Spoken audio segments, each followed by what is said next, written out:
Far beyond the edge of everything you can see, there is a darkness so vast that our minds were never built to hold it. Tonight on Midnight Science, we drift toward TON 618, the largest black hole ever found, a single object so enormous it could swallow our entire solar system millions of times over and never notice. We will travel there slowly, gently, in no hurry at all. If this quiet journey helps you rest, a like and a subscribe. Help others find this calm corner of the night too. And before we begin, settle in and tell me softly where you are listening from and what hour has found you tonight. Right now, in this moment, something is holding you gently against your bed. You may not feel it as a force, because it has been with you your whole life, quiet and constant and kind.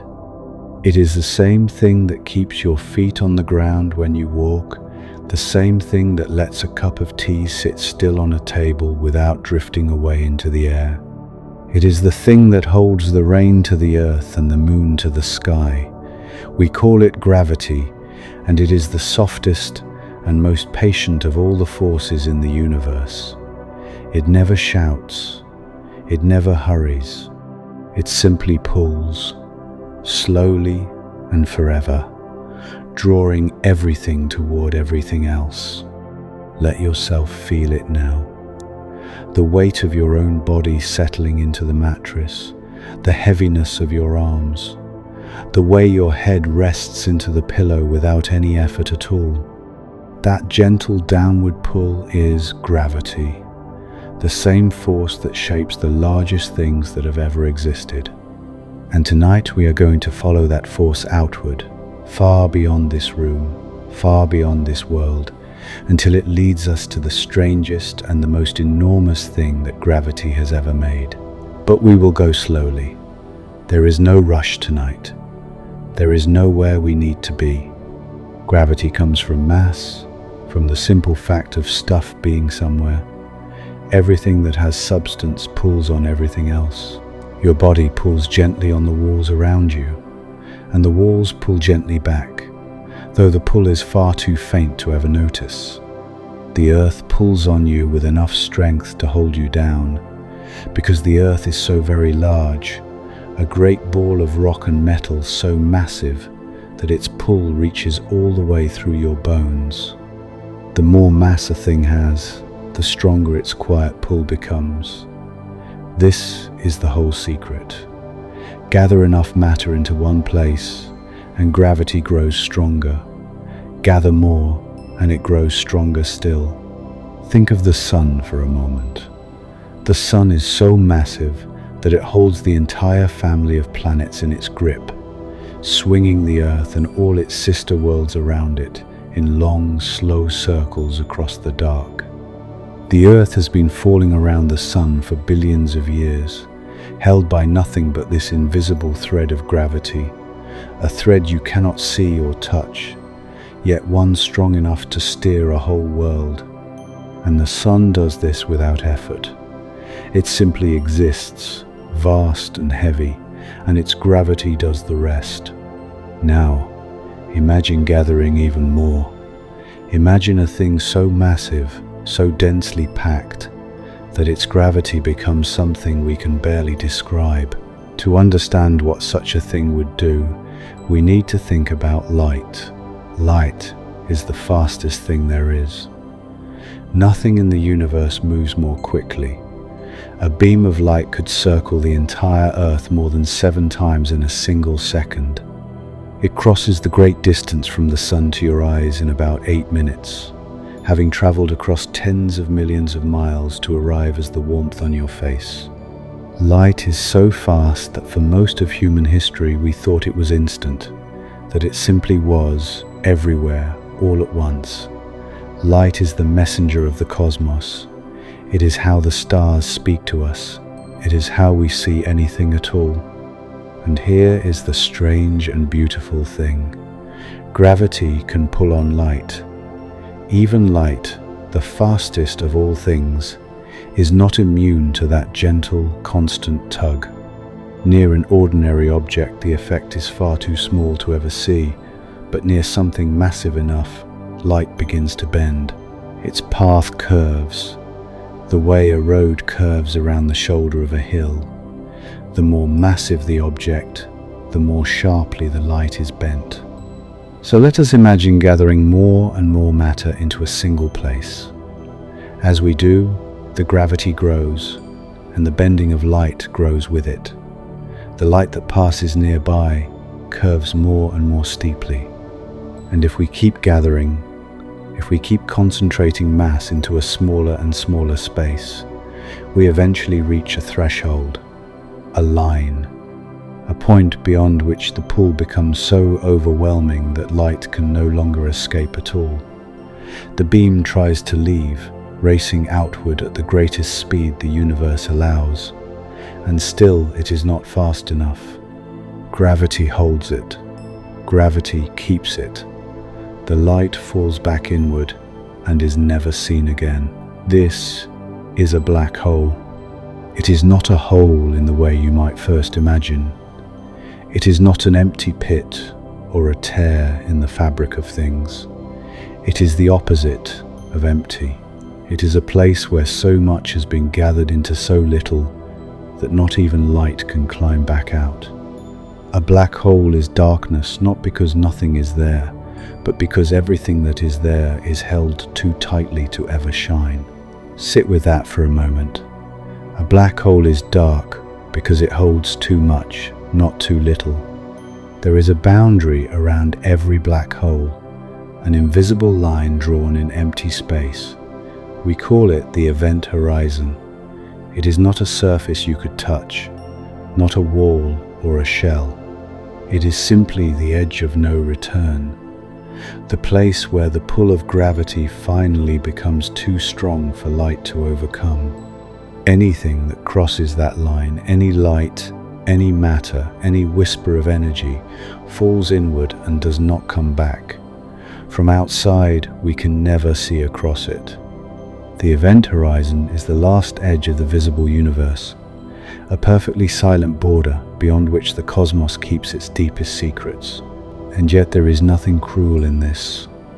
A black hole is not hungry. It does not chase. It does not seek you out across the dark. It simply sits, holding what it holds, as patient and as quiet as gravity itself. If you replaced our sun with a black hole of the very same mass, the Earth would not be pulled in.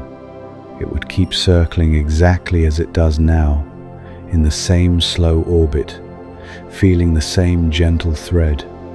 The only difference would be the darkness and the cold.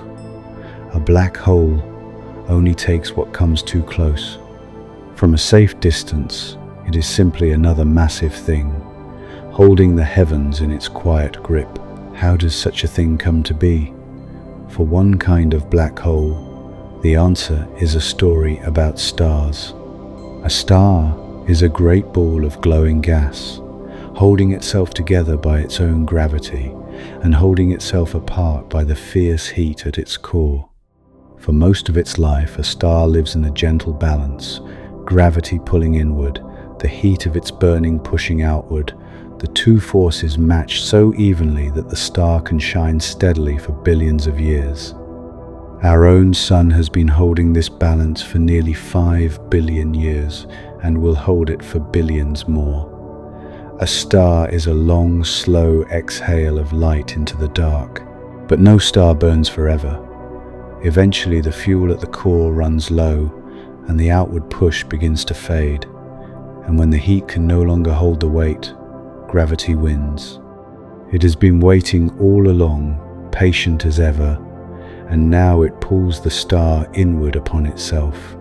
For the largest and heaviest stars, this final collapse is total. The core falls inward with such force that nothing can stop it, packing an unimaginable amount of matter into a space smaller and smaller and smaller until a black hole is born from the body of the dying star. These are the black holes made from single stars. They are the collapsed hearts of suns that lived and died long ago, And even these, the smallest of all black holes, are difficult to truly picture. Imagine taking something far heavier than our entire sun, all of that mass, all of that weight, and crushing it down into a sphere no wider than a small city. The matter does not simply shrink, it is compressed beyond anything we have words for, until a single spoonful would weigh more than a mountain. These stellar black holes drift through the galaxy by the millions, the silent remains of stars that have already finished their long lives. And if that were the whole story, it would already be enough to fill 1,000 quiet nights with wonder. But it is not the whole story, because there are other black holes that did not come from the death of a single star, black holes so much larger that the stellar ones seem almost delicate beside them. These are the giants that sit at the very centers of galaxies, anchoring billions of stars around themselves the way the sun anchors its handful of planets. They are millions of times more massive than the sun, sometimes billions of times more massive. They are so large that the word large begins to lose its meaning, and no one is entirely certain how they came to be so vast. They are older than almost anything. They are heavier than almost everything, and they are the still dark centers around which the bright wheels of the galaxies slowly turn. Tonight, we are traveling toward one of these. Not a black hole born from a single dying star. Something else, something far larger and far older. We are traveling toward the largest one that human beings have ever found. A thing so enormous that even astronomers, who spend their lives among impossible numbers, pause when they speak of it. I will not tell you its size yet. The number can wait. Tonight is not a night for being startled. Tonight is a night for approaching slowly, the way you might walk toward a great mountain in the early morning, when the mist still hides its full height, and you can only sense the immensity of it growing as you draw near. We will let the scale arrive gently, piece by piece, so that by the time we stand before it, you will already feel in your body how vast it truly is.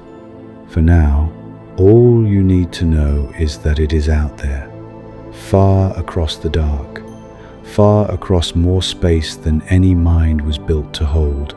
A single object, quiet and ancient, holding more within its grip than entire galaxies of stars. And we are going to drift toward it together, slowly, through the long dark night, until we stand at the edge of the largest thing we have ever found. So let the journey begin where all journeys begin, with your own body here, now, at rest.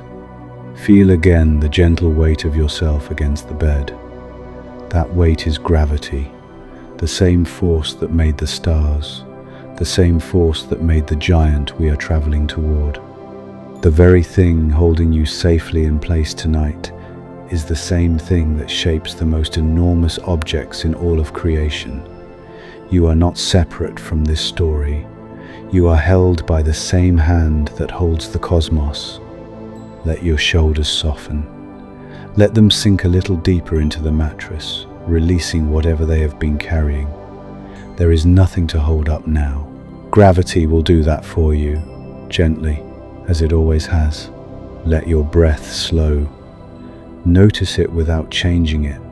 The soft rise as the air comes in, the longer fall as it leaves.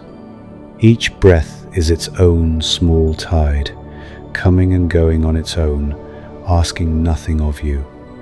You do not have to breathe on purpose tonight.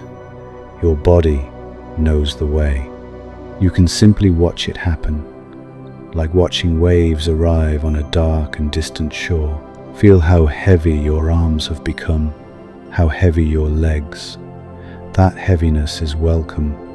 It is the feeling of letting go, of allowing the gentle pull of the earth to hold you completely, so that you no longer have to hold yourself. We have a long way to travel tonight. We will leave this room. We will leave this world. We will drift past the planets and out beyond the edge of everything familiar, across distances so vast that light itself takes billions of years to cross them.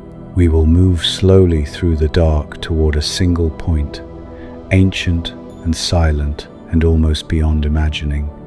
But you do not need to carry anything with you. You do not need to remember the way back. You do not need to stay awake to reach the end. Wherever sleep finds you on this journey, that is exactly far enough. The dark we are traveling into is not a frightening dark. It is the same dark that is wrapping itself around you now, soft and deep and full of distant, quiet light. So rest. Let your body grow heavier with each slow breath. Let the room around you fade gently at its edges. And come with me now, out past the ceiling, out past the rooftops, out past the thin blue skin of the sky, into the great patient dark, where gravity has been building its silent giants since the beginning of time. We are going to find the largest of them all, and we will get there slowly, together, in no hurry at all. Let us begin our journey close to home, not in this room, not on this world, but in the great spiral of stars we belong to, the galaxy we call the Milky Way. You have seen it, perhaps, on a clear dark night far from city lights. A faint river of pale glow arching across the sky, soft as breath on cold glass. That gentle band of light is our galaxy seen from the inside, the combined glow of countless distant stars, so many and so far away that they blur together into a single soft stream. We live within it. We are one small part of that river, one quiet world circling one ordinary star, somewhere out along a spiral arm, far from the center. And there is a center. Every spiral galaxy turns around a heart, a still point at the very middle where everything gathers. Our galaxy is no different. If you could follow that river of stars inward, past the spiral arms, past the thickening crowds of suns, into the bright dense core where stars grow close together like a swarm of fireflies, you would arrive at last at the very center of everything we call home. And there, at the heart of the Milky Way, sits a black hole. It has a name. We call it Sagittarius A star, because it lies in the direction of the constellation Sagittarius, far across the galaxy, in the part of the sky where the stars grow thickest. It has been there for a very long time, longer than the Earth, longer than the Sun, sitting quietly at the center while the whole galaxy turns slowly around it. How massive is it? Astronomers have measured it with great care, watching stars whip around it in long, fast orbits, and from those orbits they have weighed the unseen thing at the center. The answer is about 4 million times the mass of our Sunday. Let that number rest for a moment. 4 million suns. Not 4 million Earths, but 4 million suns. Each one a vast ball of glowing gas, more than 1 million times the size of our planet. Gather 4 million of them, crush them all together into a single point. That is the weight of the dark heart of our galaxy. It is a number too large to truly feel, so let us soften it into something we can almost imagine. If you tried to count to 4 million, speaking one number every second, never pausing to sleep or eat or rest, it would take you more than 6 weeks of unbroken counting to reach the end. 6 weeks of numbers, day and night, just to count that high once. And each of those numbers is a whole Sunday. That is the mass that sits silent at the center of the Milky Way. And yet, for all its size, it is a quiet thing. This is the gentle surprise. You might expect the heart of a galaxy to be violent, a roaring whirlpool swallowing everything around it. But Sagittarius A star is, for the most part, calm. It is not feeding hungrily. It is not tearing the galaxy apart. It simply sits at the center, holding its place, while hundreds of billions of stars wheel slowly around it across the ages. Our own sun is among them. Right now, as you lie here, our sun is carrying the Earth and all the planets in a great slow circle around that distant black hole.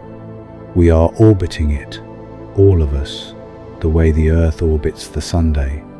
But the circle is so enormous that a single trip around takes more than 200 million years. The last time our sun was in this exact place along its orbit, there were no humans, no flowers, no birdsong. The dinosaurs had not yet walked the Earth. That is how slow and how vast the turning is. We are riding a wheel so large that one full turn outlasts entire ages of life on our world. And at the still center of that wheel sits the quiet darkness of Sagittarius A star, patient as ever, holding us all in its long, slow embrace. For a long time we could only weigh it from a distance, from the dance of the stars around it. We had never seen it. How could we? It is darkness itself, and it lies tens of thousands of light years away, hidden behind thick clouds of dust and gas. To see a black hole seemed almost a contradiction, like trying to photograph a shadow in a darkened room. And yet, we found a way. But it was not Sagittarius A star that we saw first. The first black hole ever photographed by human beings lies far beyond our own galaxy, in another galaxy entirely, much larger than our own. To find it, we must leave the Milky Way behind. So let us drift outward again, out past the spiral arms, out past the edge of our galaxy, into the deeper dark between the galaxies, where the distances grow so great that even light grows weary crossing them. We travel across millions of light years of emptiness, past scattered galaxies hanging in the void like islands of light, until we arrive at a giant. Its name is Messier 87, or simply M87. It is an enormous galaxy, far larger than the Milky Way, a great rounded swarm of stars containing many times more suns than our own. It does not have graceful spiral arms. It is a vast glowing cloud of ancient stars, old and golden, gathered into a shape like a softly glowing egg, hanging in the dark some 55 million light years away. And at its center, like at the center of nearly every great galaxy, there is a black hole. We call it M87 star. This is the one we saw first. Its mass is harder to hold in the mind than even the giant at our galaxy's heart. M87 star is roughly 6.5 billion times the mass of the Sunday. 6.5 billion suns. Remember the black hole at the center of our own galaxy, the one it would take you 6 weeks to merely count toward. M87 star is more than 1,000 times heavier than that. If Sagittarius A star is a single grand thing, then M87 star is 1,000 of them gathered into one. To count to 6.5 billion, one number every second, without ever stopping, would take you more than 200 years. You could live a long, full life, and your children could live theirs, and their children theirs, and still none of you would reach the end of the count. And each number, again, is a whole Sunday. This is the thing we managed to photograph. It took the work of hundreds of scientists across the whole of the Earth to see something so far away and so small in our sky.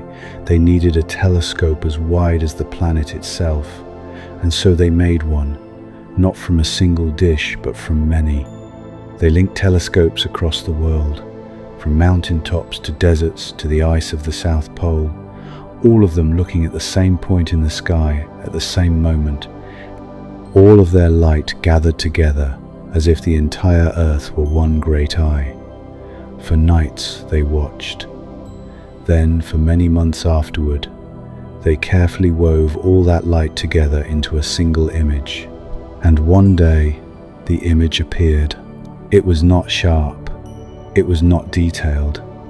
It was a soft and glowing ring of orange and red light, blurred at the edges, with a deep and perfect darkness at its center.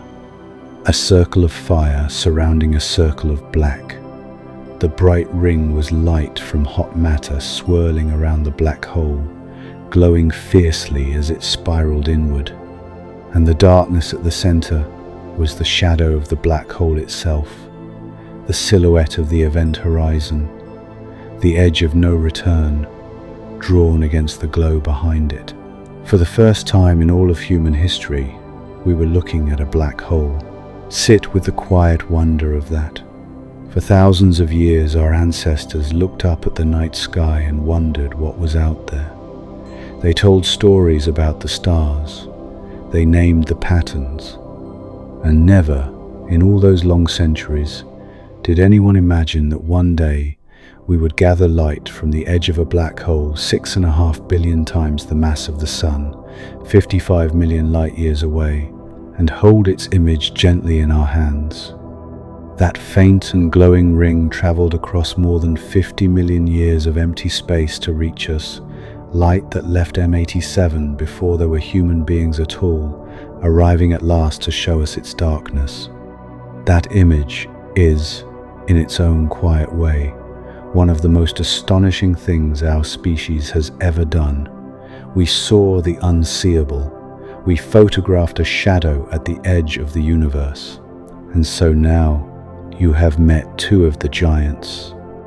You have met Sagittarius A star, the 4 million sun darkness at the heart of our own galaxy, the still center around which our entire night sky slowly turns. And you have met M87 star, 6.5 billion suns gathered into a single shadow, the first black hole ever to sit for its portrait, more than 1,000 times heavier than the giant at our own galactic core. These are not small things. These are among the largest objects that human beings have ever measured or imagined. To stand before either of them, even in the mind, even here in the safety of your bed, is to feel how very small we are and how very strange and grand the universe can be. You have, in a sense, already seen something enormous tonight. You have already traveled to the centers of galaxies and gazed upon darknesses heavier than billions of stars. You might think that is the end of the scale. You might think that 6.5 billion suns is as large as a black hole could possibly grow, that we have now seen the upper edge of what gravity can build. But we have not, because both of these giants, the quiet heart of our galaxy and the great photographed shadow of M87, both of them, for all their impossible mass, are small compared to where we are going tonight. Hold that thought gently as you drift. The two largest things you have ever pictured are only the beginning. The thing we are traveling toward makes even M87 star, even 6.5 billion suns, seem almost modest. It waits for us far across the dark, older and heavier than anything we have yet touched. So rest now, and let these giants settle into the quiet of your mind. Let 4 million suns and 6.5 billion suns drift through you like distant lights seen from a train window at night, beautiful and far away and asking nothing of you. Feel the weight of your body again. Feel the slow tide of your breath. You are still here, still safe, still held gently against the bed by the same patient force that holds these giants in their place. And when you are ready, we will go further, out past M87, out past the giants we have met, across billions of light years more, toward the largest darkness we have ever found.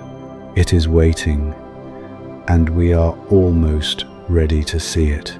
So now we go further than we have ever gone. We leave M87 behind, that great golden swarm of stars and its photographed shadow, and we drift outward again into the deep. But this time, the journey does not end after 55 million light years. It does not end after 100 million or 1,000 million. We travel on, across distances so vast that the word distance begins to feel too small to carry them. We pass galaxy after galaxy, each one a city of billions of suns, each one hanging alone in an ocean of dark. And still we keep going, deeper into space, and, as we will come to understand, deeper into time itself. We are traveling toward a single point of light in the constellation of Canes Venatici, the hunting dogs. It is a faint speck, far too dim to see with the eye alone, but that faint speck is the thing we have come all this way to find. It has a name, plain and quiet, the kind of name that gives no hint of the immensity behind it. It is called Ton 618. The name is simply a catalogue entry, the 618th object recorded in a survey made long ago at an observatory in Mexico, a place called Tonantzintla. There is nothing grand in the name. It does not announce itself, and yet behind that small plain label sits the largest black hole that human beings have ever found. Let us approach its size the way we have approached everything tonight, slowly, gently, letting the number arrive in its own time. Ton 618 is an ultramassive black hole, roughly 66 billion times the mass of the Sunday. Let that settle. 66 billion suns. Hold it softly in your mind. Even though it cannot quite be held, remember the path we have walked to reach this number. We began with Sagittarius A star, the darkness at the heart of our own galaxy, 4 million times the mass of the Sun, a number so large it would take you 6 weeks to merely count toward. Then we travel to M87 star, 6.5 billion suns, more than 1,000 times heavier than the giant at our galactic core, a number so vast that counting to it would outlast your entire life. And now, Ton 618. It is roughly 10 times more massive than M87 star, 10 times heavier than the largest thing we have ever photographed. And compared to the black hole at the center of our own galaxy, the quiet giant that holds our whole night sky in its slow turning, Ton 618 is more than 15,000 times more massive. 15,000 times.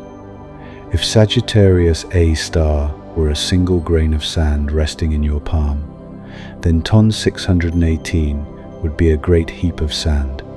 Thousands of grains, far more than one hand could hold.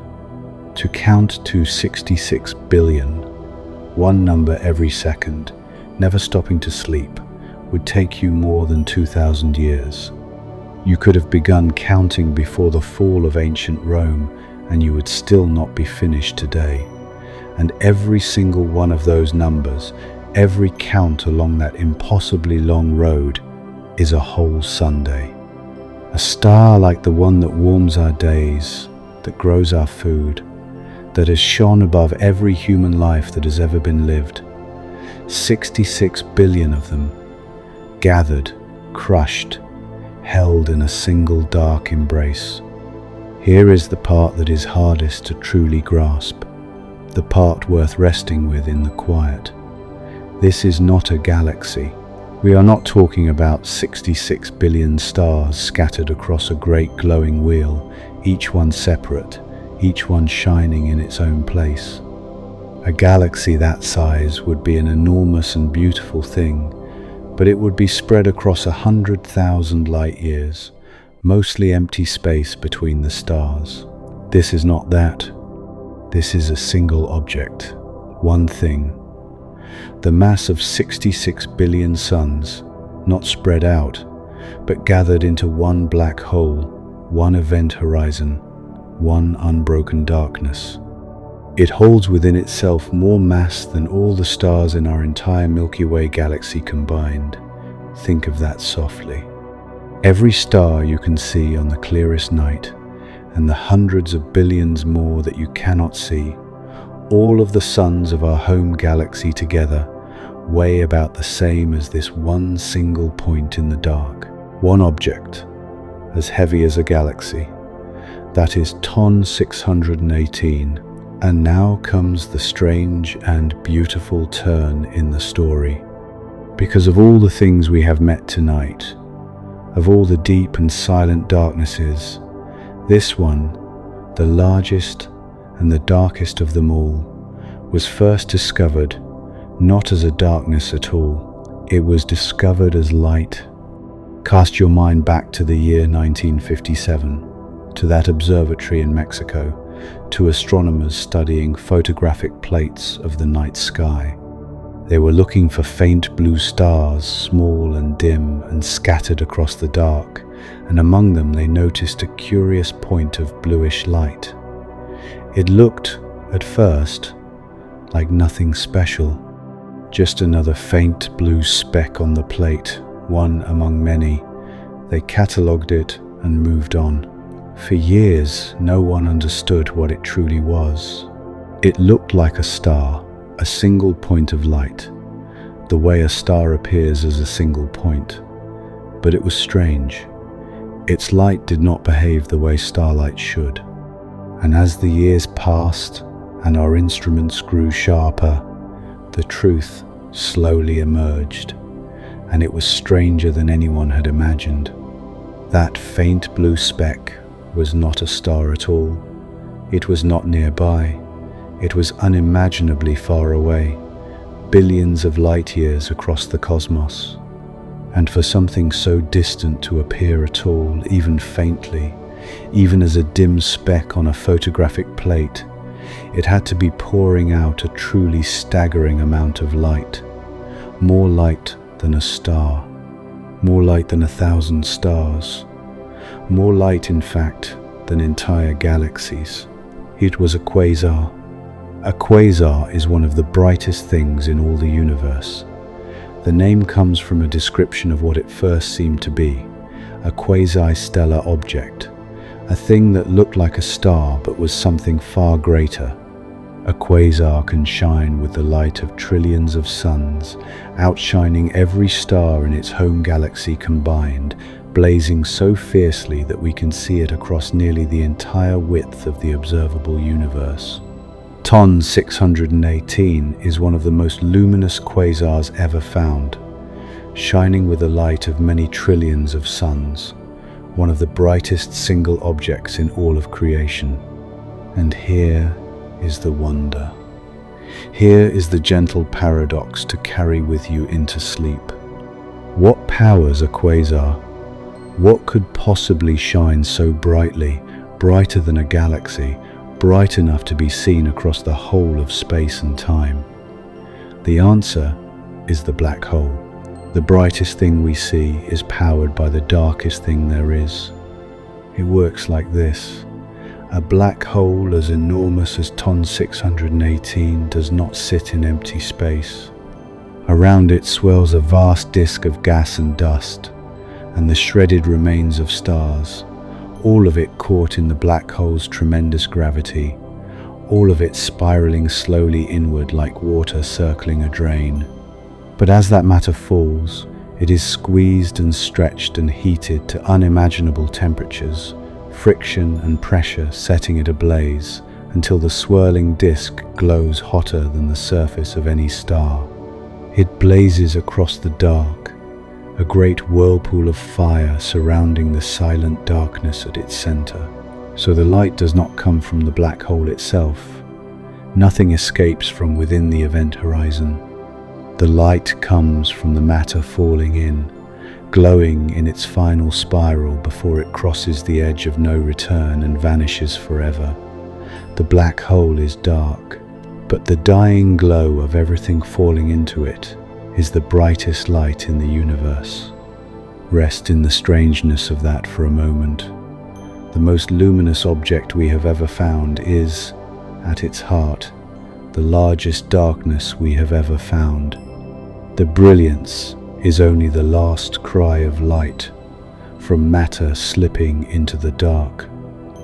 The shining is a kind of farewell. We see Ton 618 not because of what it is, but because of what is falling into it, glowing one final time before it is gone. There is something almost tender in it, if you let yourself feel it. All that brightness, all that staggering light pouring across billions of light years, is the universe lit up by the act of vanishing. The darkest thing wears the brightest crown. The deepest silence sings the loudest song. And it was that song, that impossible brightness, that first caught our attention all those years ago. A faint blue speck on a photographic plate. We did not know then that we were looking at the glow of matter falling into the largest darkness we would ever find.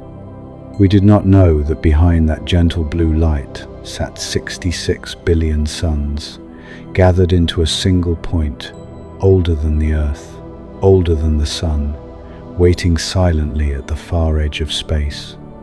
Now we know, and now we are nearly there, drifting toward it through the quiet dark. So let yourself rest with this strange and beautiful truth. The largest black hole we have ever found announced itself not with darkness, but with light. It called to us across billions of years, with the glow of its own slow swallowing, and we, small creatures on a small world, looked up and saw it and wondered. Feel the weight of your body once more, soft and heavy against the bed.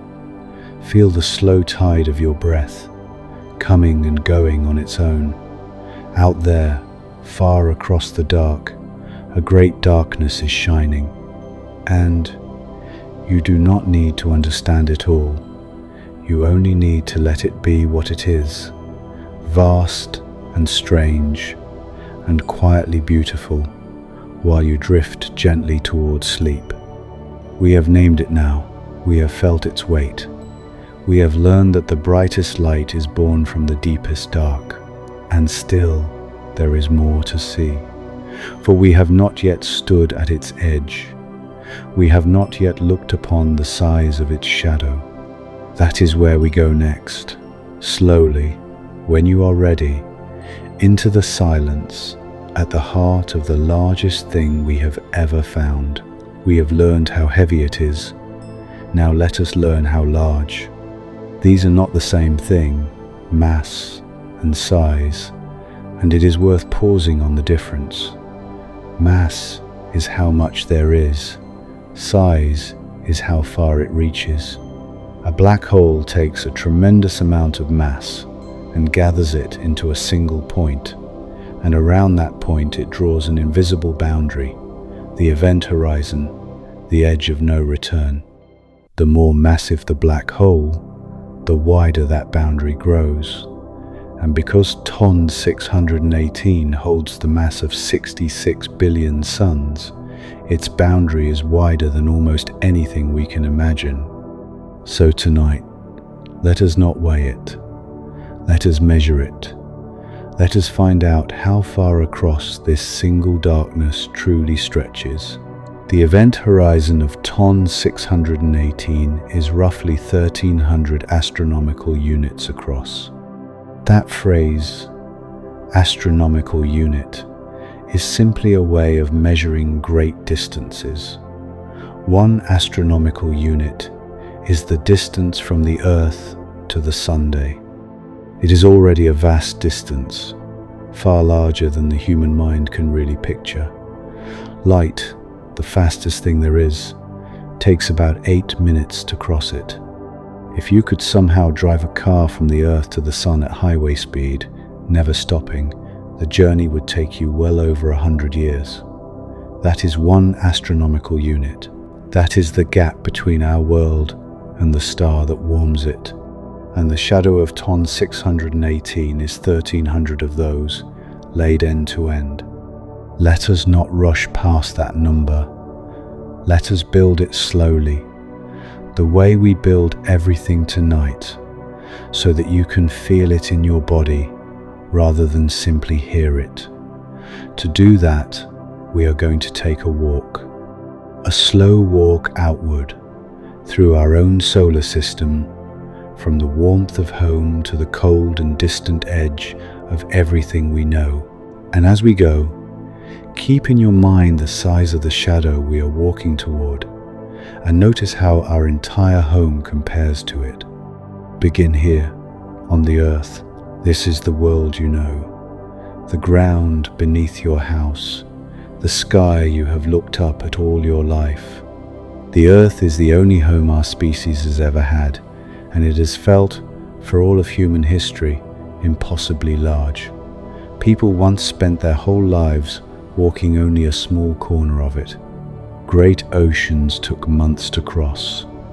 Even now, flying through the air faster than any bird, it takes most of a day to travel from one side of the earth to the other. This is a big world. Hold that feeling of bigness gently. Now, rise up from it. Lift away from the surface, up past the clouds, up past the blue, until the whole earth shrinks beneath you into a single round marble of blue and white, turning slowly in the dark. From here, everything you have ever known, every city, every ocean, every person who has ever lived, is gathered onto that one small sphere. It is beautiful and it is small. Now look toward the Sunday. The Earth circles it at a distance of 1 astronomical unit, that vast gap we spoke of, the one that would take a car more than a century to cross. From up here, the Sun is a brilliant point, and the Earth is a tiny world swinging slowly around it.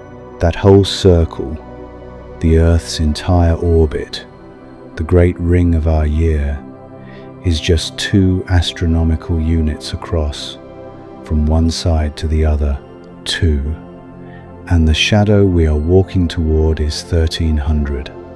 So let us keep going outward. Let us not stop at the Earth, drift past Mars, the red world, a little farther from the Sun than we are, past the belt of asteroids, the scattered rubble of rock that drifts between the inner and outer planets, and on toward Jupiter, the giant, the largest planet in our family of worlds, so big that all the other planets together could fit inside it. Jupiter orbits at about 5 astronomical units from the Sunday. 5. We have traveled past the largest planet in our solar system, and we have only counted to 5. Keep going. The distances grow now. They stretch and yawn and open wide, past Saturn with its rings of ice, drifting at about 10 astronomical units, past Uranus, tilted on its side in the cold at 19, and on to Neptune, the last of the great planets, the deep blue world at the far edge of the sunlit realm, orbiting at about 30 astronomical units from the Sunday. 30. Pause here for a moment. At Neptune, at the edge of the planets, look back the way we have come. The Sun is now a small bright star behind us, no longer a great disk, but a brilliant point among the others. From out here at Neptune, the warmth of home is only a memory. Sunlight that reaches Neptune is faint and cold, and a single trip around the Sun from this distance takes more than 160 years. This is the far country. This is nearly the edge of everything we call home. And we have reached 30 astronomical units. The shadow of Ton 618 is 1300. So we are not even close. Neptune, the last great planet, the cold blue sentinel at the border of the solar system, is barely a step into the distance we are measuring. Let us keep going, then, past even the planets, out into the deeper dark of our own solar system. Beyond Neptune lies a vast region of icy worlds and frozen rubble, faint and scattered and cold. Tiny distant Pluto wanders here, far smaller than the Earth, taking nearly 250 years to circle the Sun once. And beyond Pluto, the solar system does not simply end, it fades. There is a great ring of icy bodies, and beyond that, far beyond, a vast and almost empty shell where the Sun's gravity finally loosens its grip. The true outer edge of our solar system, the place where the Sun's influence at last gives way to the dark between the stars, lies far, far beyond Neptune. But let us stay with what we can picture. Let us say that the realm of the planets, the bright sunlit family of worlds, the part of the solar system you could point to and name, spans roughly 60 astronomical units across, from one far edge to the other, from the cold beyond Neptune on one side to the cold beyond Neptune on the other. 60 astronomical units, the full width of the planetary solar system, everything from the Sun out to the farthest of the great worlds and back again. 60, and the shadow of Ton 618 is 1300. Now you can begin to feel it. Now the number begins to mean something in the body. Take the entire span of the planets, that whole vast wheel of worlds that took us so long to cross, the realm that holds the Earth and Jupiter and Saturn and distant Neptune, everything bright and familiar, everything our spacecraft have ever visited, the whole sunlit kingdom that has felt to us like the very definition of vastness.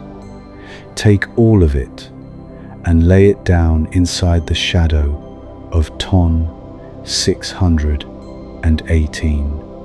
It does not fill it. It does not come close. You could lay the entire span of the planets across that shadow, and then another span beside it, and another, more than 20 times over, and still you would not reach the far side. 20 solar systems, side by side, the whole bright realm of the planets repeated again and again, would fit within the single darkness of this one black hole, with room to spare. The event horizon of Ton 618 is so wide that light itself, the fastest thing in all the universe, would take weeks to cross from one side of it to the other. Weeks. Remember that light crosses the gap from the Sun to the Earth in 8 minutes, that it could circle the whole Earth 7 times in a single second. That same light, racing at the greatest speed the universe allows, would need weeks of unbroken travel simply to cross this one shadow. Our entire solar system, by comparison, light can cross in less than a day. This is the size of the boundary. This is the edge of no return, drawn around the largest darkness we have ever found. A single circle, so wide that everything we have ever called home would vanish inside it, like a pebble dropped into the sea. And here is the gentle truth to hold on to, the thing that turns this vastness from something frightening into something restful. It is quiet. It is distant. It is utterly still. For all its impossible size, this shadow is not reaching toward you. It is not growing across the sky. It does not pull at your bed or tug at your breath. It sits exactly where it has always sat, billions of light years away, holding its silence as it has held it since long before the Earth was born. You could measure it. You could walk its enormous width in your imagination for weeks at the speed of light, and through all of it, the thing itself would never stir. It simply is, vast beyond comprehension and perfectly, peacefully still. There is a kind of comfort in that, if you let yourself feel it. Something can be unimaginably large and still be calm. Something can be unimaginably large and still leave you entirely safe. The bigness of the universe is not a threat. It is not coming for you. It is simply there, the way a mountain is there, the way the ocean is there, vast and ancient and utterly indifferent to the small, warm fact of you resting safely in your bed. So let the size of it wash over you without any fear. Let it be as large as it truly is. Let the shadow stretch across 1,300 astronomical units. Let it swallow 20 solar systems whole. Let light take weeks to cross it. None of that immensity can touch this room. None of it can reach the gentle weight of your body against the mattress, or the slow, soft tide of your breath. Feel that weight now. Feel how small and how safe you are, held by the same gentle gravity that holds the planets, while far across the dark, a great still shadow keeps its silent vigil at the edge of everything. You have stood, in your mind, at the edge of the largest darkness ever found. You have measured a shadow wider than our entire world of worlds, and you are still here, still warm, still breathing, still safe. Rest with that. The universe is enormous, and you are small, and both of these things are perfectly all right. The vastness asks nothing of you tonight. It only waits, quiet and distant, while you drift gently down towards sleep. We have felt its weight. We have stood at the edge of its shadow. Now let us ask one more question about this darkness, a question that will take us somewhere unexpected. How far away is it? The answer is a number so large that it changes what it means to look at something. It changes what it means to see. Because when we look at ton 618, we are not simply looking across space. We are looking across time itself. And the distance between us and this great black hole is so vast that the very act of seeing it becomes a kind of time travel, a journey not just outward but backward into the ancient past of the universe. To understand this, we first need to understand one of the simplest and strangest facts about light. Light is fast. We have said this before, and it is worth saying again, slowly, because the speed of light is the thread that holds this part of the story together. Light moves at roughly 186,000 miles every second. In the time it takes you to blink, a beam of light could travel from one side of a country to the other. In 1 second, it could wrap around the whole Earth more than 7 times. In 8 minutes, it crosses the 93 million miles between the sun and your face. Light is the fastest thing in the universe. Nothing moves more quickly, nothing ever has, nothing ever will. But fast as it is, light is not instant. It does not arrive at the moment it is born. It has to travel, just like everything else, crossing the distance between where it begins and where it ends. And in a universe as large as ours, that travel takes time. When you look at the sun, you are not seeing it as it is in this exact moment. You are seeing it as it was 8 minutes ago, because that is how long the light needed to reach you. The sun you see is always a memory, 8 minutes old. If the sun were to suddenly vanish right now, you would not know it for 8 minutes. You would still see it shining, still feel its warmth, because the last light it ever sent would still be on its way to you, crossing that great distance one final time. This is true for everything you see in the sky. Nothing you look at is truly now. Everything is the past, arriving late. When you look at the moon, you see it as it was a little more than 1 second ago. When the Voyager spacecraft sends a signal home from the edge of the solar system, that signal, traveling at the speed of light, takes many hours to reach us. We receive a whisper from a machine that spoke half a day ago. When you look at the nearest star beyond the sun, a faint point called Proxima Centauri, you see it as it was about 4 years ago. The light reaching your eyes tonight left that star 4 years before this moment, traveling silently across the dark the entire time. And so, light gives us a way to measure the largest distances in the universe. We call it a light year. 1 light year is simply the distance that light travels in 1 year, moving at that tremendous speed, 186,000 miles every second, without ever stopping. It is a distance of nearly 6 trillion miles. That number is far too large to truly feel, but the idea is simple enough. A light year is how far the fastest thing in the universe can travel in 365 days of unbroken flight. When we say a star is 10 light years away, we mean its light took 10 years to reach us. We are seeing it as it was a decade ago. When we say a galaxy is 1,000,000 light years away, we mean its light has been traveling for 1,000,000 years, and we are seeing it as it was when our earliest ancestors had not yet walked the earth. Distance and time, in the language of light, are the same thing. To look far away is to look long ago, and now, Ton 618, it lies roughly 10.4 billion light years away. Let that number arrive softly. Do not try to picture it all at once. Let it come the way the light itself came, slowly, across an unimaginable distance.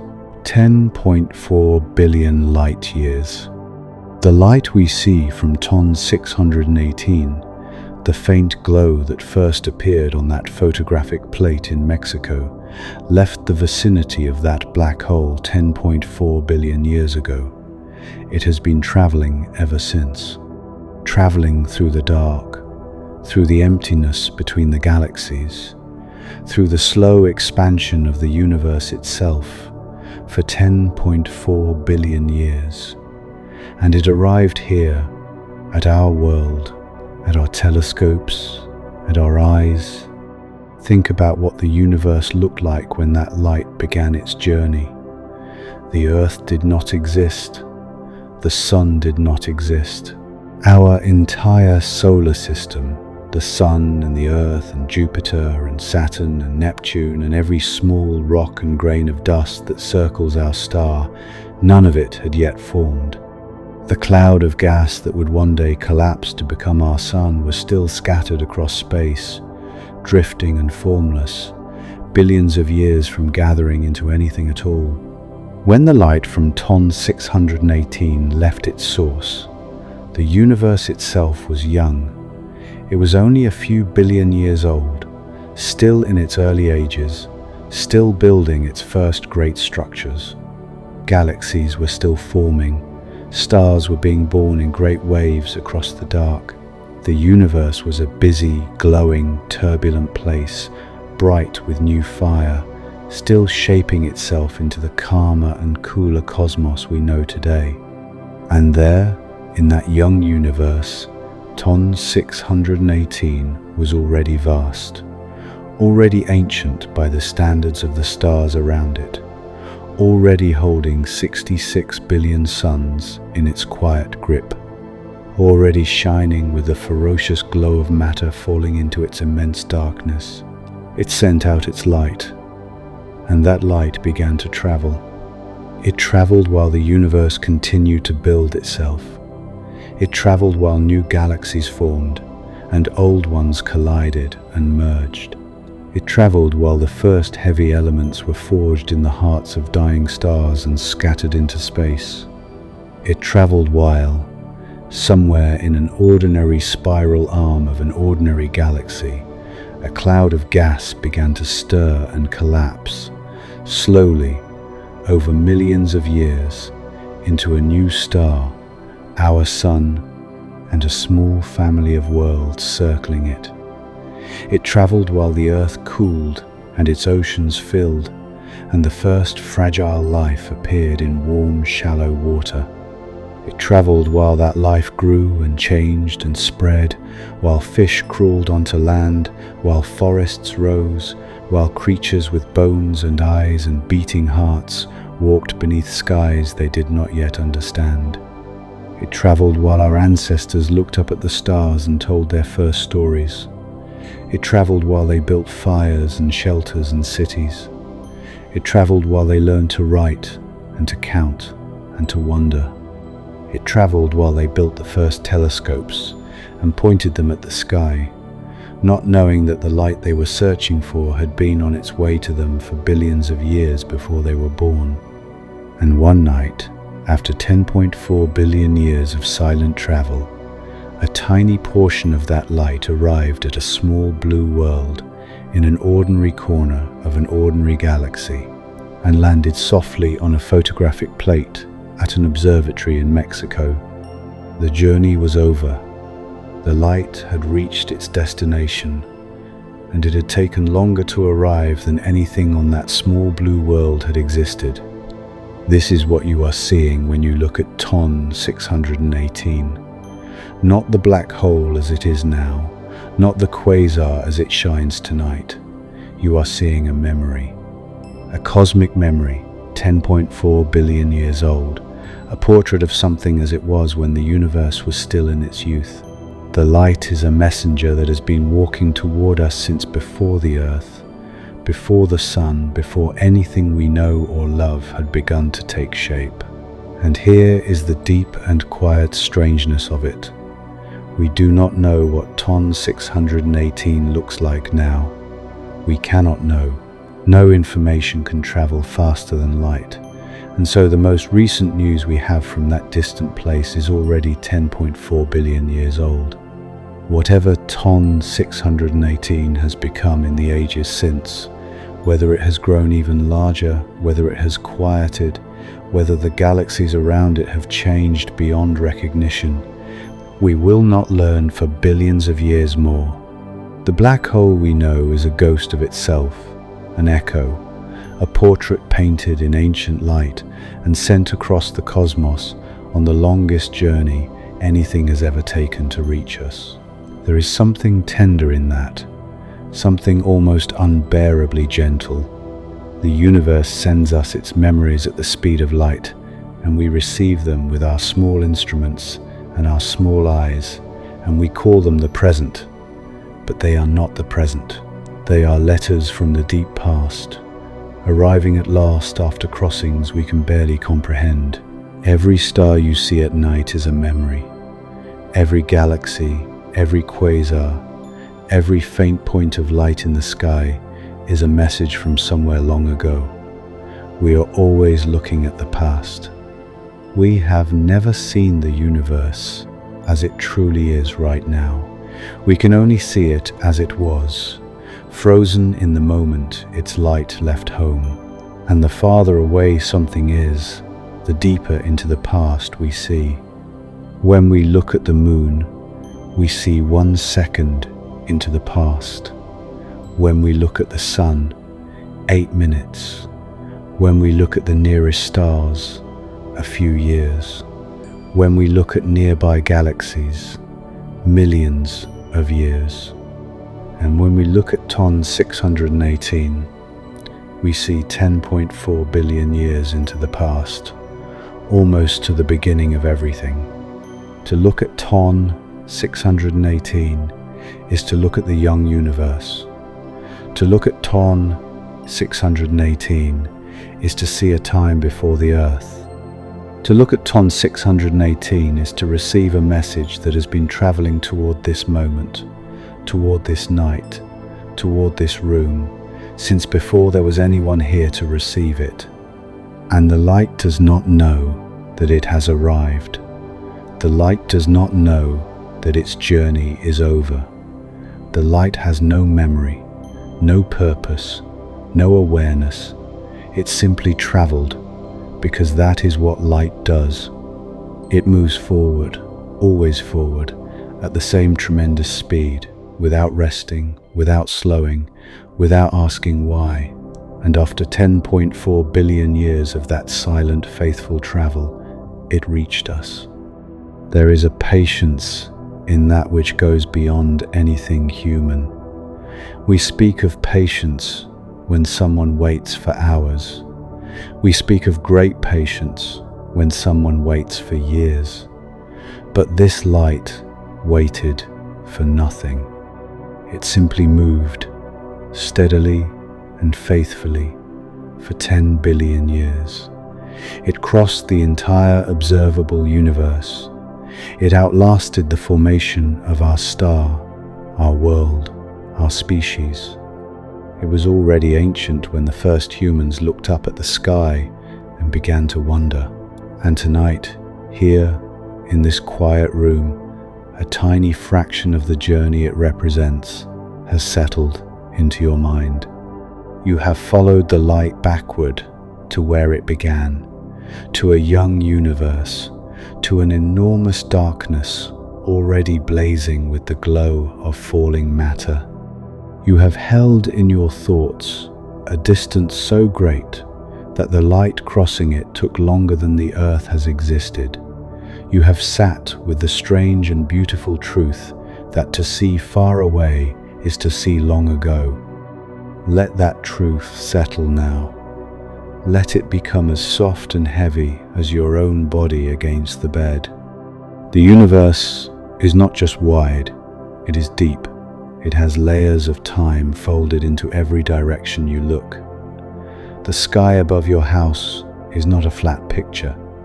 It is an ocean of ages, and the farther you look into it, the further back in time you see. The stars nearby are the recent past. The galaxies a little farther away are the older past. And there, at the very edge of how far we can see, 10.4 billion light years away, sits a memory of a black hole in a young universe, still glowing, still shining, still sending its light outward into a future it could not possibly have imagined. That light has reached you.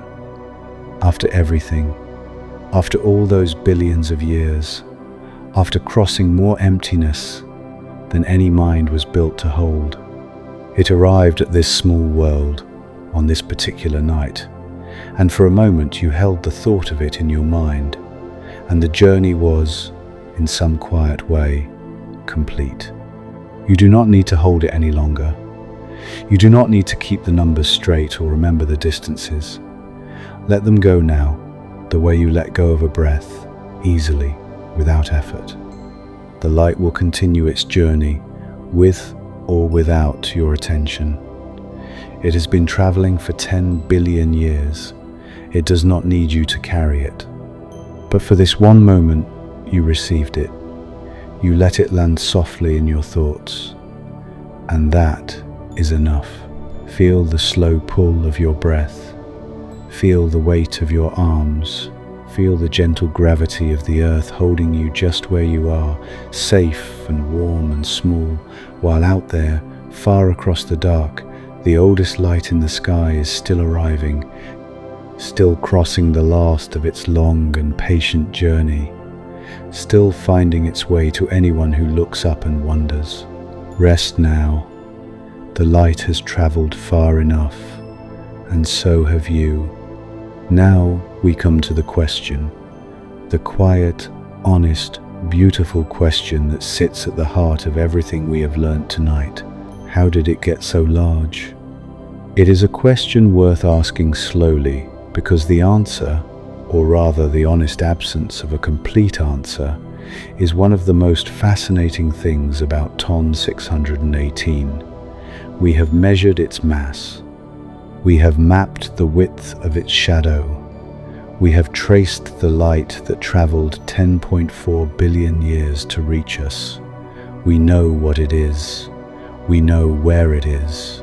We know how heavy it is and how wide it stretches and how brightly the matter around it glows. But when we ask how it came to be, how a single object gathered 66 billion suns into one dark embrace, we find ourselves standing at the edge of something we do not fully understand. And that is all right. That is more than all right. Because in science, the places where understanding runs out are not failures, they are openings. They are doors left ajar with soft light spilling through them, inviting us to wonder. Tonight we are going to stand in that doorway for a while, not to solve the mystery, but simply to look through it and notice how beautiful it is. Let us begin with what we do understand. The ordinary way a black hole grows. When a massive star dies and its core collapses, the black hole it leaves behind is, by cosmic standards, quite small. It might hold the mass of 10 or 20 or perhaps 50 suns. That is already a tremendous amount of matter crushed into an impossibly tiny space. But compared to something like TON 618, it is a grain of sand beside a mountain. These stellar black holes are the seeds, the starting points, from which larger black holes might eventually grow, and grow they can. A black hole, once formed, does not simply sit in the dark doing nothing. If gas or dust or stray matter drifts close enough to be caught by its gravity, the black hole can pull that matter inward and add it to itself. Each time it swallows something, it grows a little heavier, and its event horizon stretches a little wider. Over time, bit by bit, a black hole can gain mass. This process is called accretion, and it is the primary way we believe most black holes grow. The black hole sits at the center of a swirling disk of gas, and the gas slowly spirals inward, feeding the darkness. As it feeds, the black hole grows. It is a patient process, a slow accumulation, like a snowball rolling downhill and gathering more snow with every turn. But there is a limit to how fast this can happen. As matter falls toward a black hole, it heats up tremendously, as we discussed when we spoke of the quasar's glow. That heat creates pressure, and that pressure pushes outward against the infalling gas, like a wind blowing back against the rain. The hotter the matter glows, the harder it pushes, and at a certain point, the outward pressure balances the inward pull. This balance point is called the Eddington limit, named after the astronomer who described it, and it sets a speed limit on how quickly a black hole can feed. Beyond this rate, the black hole's own brilliance blows away the food it is trying to eat. It can only swallow so much so fast before the light from its own feeding pushes everything else away. This is a very real and well understood constraint. It means that under normal circumstances, a black hole cannot simply devour everything around it in an instant. It has to eat slowly, patiently, limited by its own glow. And this in turn means that there is only so much mass a black hole can accumulate in a given stretch of time. Now here is where the puzzle begins. The universe is roughly 13.8 billion years old. That is a long time by any human measure. But in the story of black hole growth, it is not as generous as you might think. A stellar black hole, starting with perhaps 10 or 20 solar masses, and growing by accretion at or near the Eddington limit, can grow substantially over billions of years.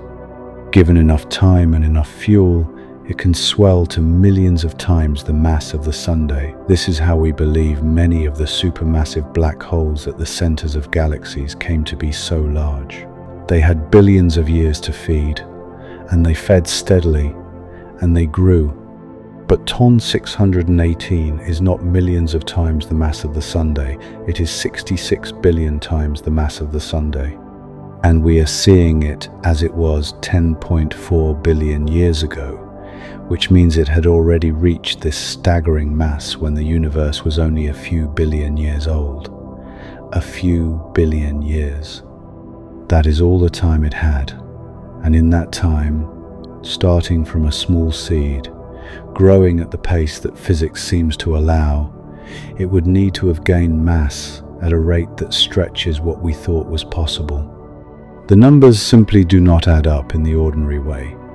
If Ton 618 began as a stellar black hole, the remnant of a single dying star, and grew by feeding on gas at or near the Eddington limit, there are not enough billions of years in the early universe for it to have reached 66 billion solar masses.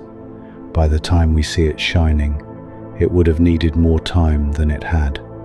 It arrived at its impossible size too quickly, or so it seems for the standard story to explain. This is not a crisis, it is a wonder. It is one of the great gentle puzzles of modern astronomy, and it applies not just to Ton 618, but to a whole family of ultramassive black holes found in the early universe. Monsters that seem too large to have grown by the slow and steady means we understand. They are there, we can see them. Their light has reached us, and yet the path that brought them to their size is still partly hidden from us. So what are the possibilities?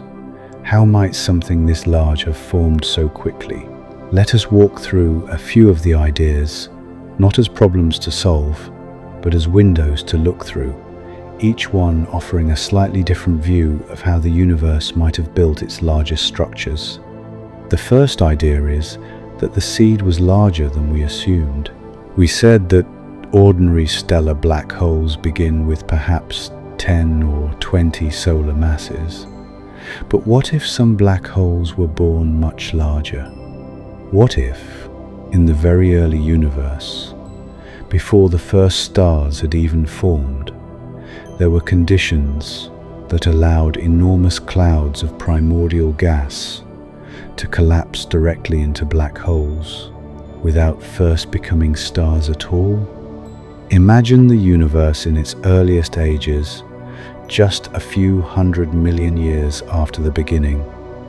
There were no stars yet. There were no galaxies. There was only vast clouds of hydrogen and helium left over from the very first moments of creation, drifting through the dark, slowly gathering under the pull of gravity. In most places, these clouds would eventually fragment into smaller clumps, and those clumps would ignite into stars. That is the normal story. But in some places, under very specific conditions, the cloud might not fragment. It might hold together as one enormous mass, too large and too warm to break apart, and instead of forming a star, it might collapse directly into a black hole. Not a small one. A black hole perhaps 100,000 times the mass of the Sun, born all at once from the direct collapse of a primordial gas cloud. This is called the direct collapse model, and it is one of the leading ideas for how the seeds of ultramassive black holes might have been planted. If the seed is already 100,000 solar masses instead of 10, the mathematics of growth become much more forgiving. The black hole still needs to feed, still needs to accrete gas over billions of years, but it starts from a much higher place, and the climb to 66 billion is not quite so impossibly steep. No one has ever observed a direct collapse black hole being born.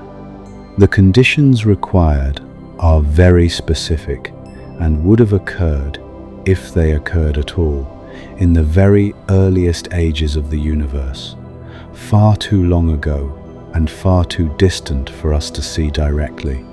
But the idea is consistent with what we know about the physics of gas and gravity, and it offers a gentle path toward explaining how something like Ton 618 might have gotten its start. The second idea is that the speed limit might not always apply. We spoke of the Eddington limit, the rate at which the outward pressure of radiation balances the inward pull of gravity and prevents the black hole from feeding any faster. But the Eddington limit is, in a sense, an idealized calculation. It assumes a neat and orderly arrangement, gas falling in smoothly from all directions, radiation pushing back evenly. The real universe is not always so tidy. In the chaotic conditions of the early cosmos, there may have been moments when gas was funneled toward a black hole in dense, messy, turbulent streams, not evenly from all sides, but in great, uneven torrents. In such conditions, the radiation might escape through gaps in the infalling material, like steam escaping through cracks in a lid, allowing the black hole to feed faster than the Eddington limit would normally permit.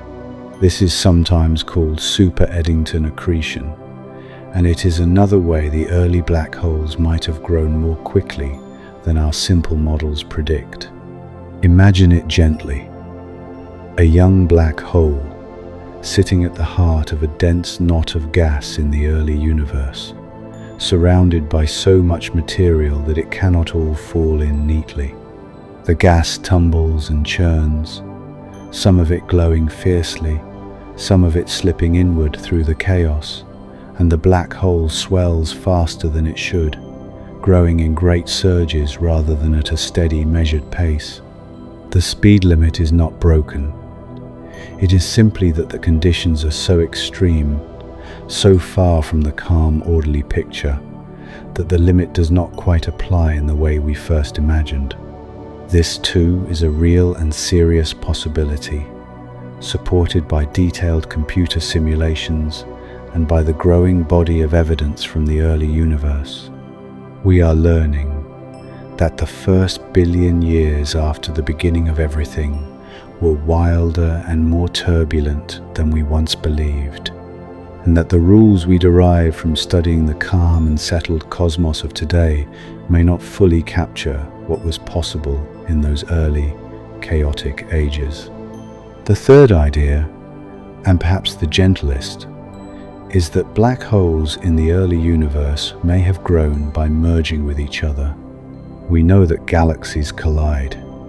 We have seen them doing it. Great, slow dances of billions of stars, taking hundreds of millions of years to complete. And when two galaxies merge, the black holes at their centers are drawn toward each other, spiraling inward through the combined galaxy until they meet and merge into a single, larger black hole. Each merger doubles or triples or multiplies the mass in a single event, a sudden leap rather than a slow climb. In the early universe, when galaxies were closer together and collisions were more frequent, a black hole might have gone through many such mergers in a relatively short time. Each one would have added enormously to its mass. Combined with steady accretion between mergers, this path of repeated collisions could have built up an ultramassive black hole much more quickly than accretion alone. The truth, as best as we can understand it today, is that the answer is probably not any one of these ideas on its own. It is probably some combination of all of them.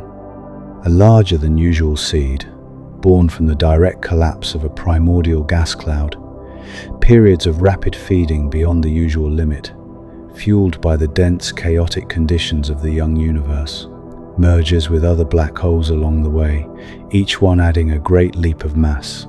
All of these forces working together over the first few billion years of cosmic history building the largest darkness the universe has ever made. And even this combined picture may not be complete. There may be other processes at work, forces and events we have not yet imagined, hidden in the physics of the early universe where our understanding grows thin. The honest truth is that we do not fully know how TON 618 came to be. We have pieces of the story, and those pieces are beautiful and fascinating, but the whole picture is not yet assembled. There are gaps. There are questions. There are places where the best models strain under the weight of the numbers, and the scientists shake their heads gently and say we need to look more carefully. And this is the part I want you to hold softly as you rest. We do not fully know, and that is a beautiful thing, not a frightening thing, not a failure, a beautiful thing, because it means the universe still has secrets. It means there are still doors we have not opened, still rooms we have not entered, still quiet corners of reality where something wonderful is waiting to be understood. If we knew everything, the story would be over. There would be nothing left to discover, nothing left to wonder about on a quiet night. But we do not know everything. We know a tremendous amount. We know enough to weigh a black hole 66 billion times the mass of the sun from across 10 billion light-years of empty space. We know enough to trace the light of a quasar back to the early universe and ask how such a thing came to be. We know enough to build models and test them and argue about them and refine them and start again. But we do not know the final answer. Not yet. And that not yet is a gift. It is the promise that there is more to come, more to learn, more to discover, more quiet nights spent drifting through the dark and wondering how the universe built its most extraordinary things. So, let the mystery be a comfort tonight. Let the not knowing be a soft place to rest. You do not need to solve anything. You do not need to choose between the theories or weigh the evidence or reach a conclusion. The question of how TON 618 grew so vast is a question for the waking world, for the scientists and their instruments, for the long, patient work of discovery. Tonight, all you need to do is notice that the question exists, and notice how beautiful it is, and let it sit beside you in the dark, like a companion who does not need to speak. The universe made something so large that we cannot quite explain it. Not yet. And the fact that it still holds this secret, gently, after billions of years, is itself a kind of wonder.